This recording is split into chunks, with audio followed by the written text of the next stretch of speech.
এ পটলা, হ্যাঁ গুরু। এই চোদনার বাড়িতে খবর পাঠাইছিস?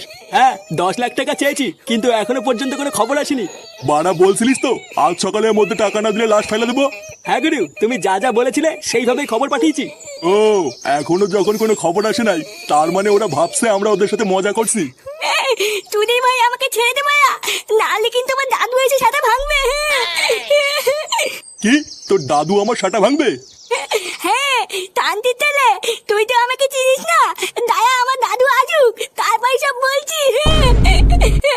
চোদনার ছেলে, তোর এত বড় সাহস, তুই তো দাদুরে বলবি? হ্যাঁ মায়া বলবো তো, ছাড় বান্টু ছাড়।